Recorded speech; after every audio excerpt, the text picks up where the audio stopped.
तोरा कोची कोची ले में सदिया में दहेज पापा मान गेलो करल तोरा से मैरेज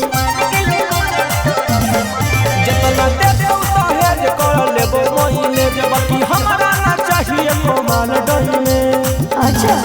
रे छोड़ा मड़वा में कुछ खाते जई है ना रोसरे रोसरे रोसरे पापा जी से कहे पलंग तो मजा दोस्तरे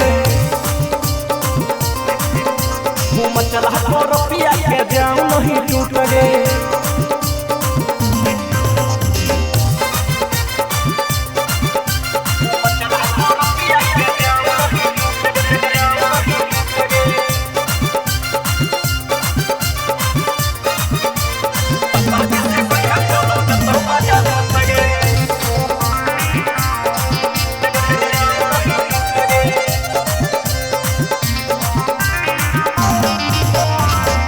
शीशम के चाहे महुआन के ले पलंग छोड़ी हम सहगान के। अच्छा हां गे चाहे शीशम के चाहे महुआन के ले पलंग छोड़ी हम सहगान के।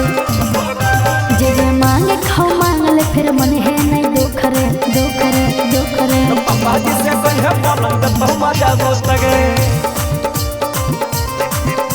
घूम चला को रुपया के जाऊं नहीं टूट गे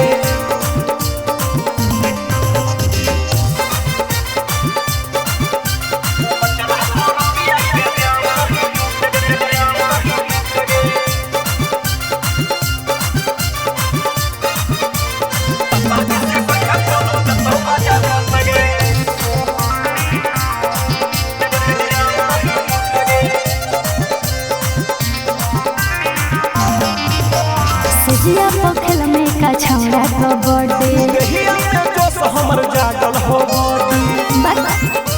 सट लगे जिया पखल में का छौड़ा का बर्थडे देहिया में जोश हमर जागल हो बॉडी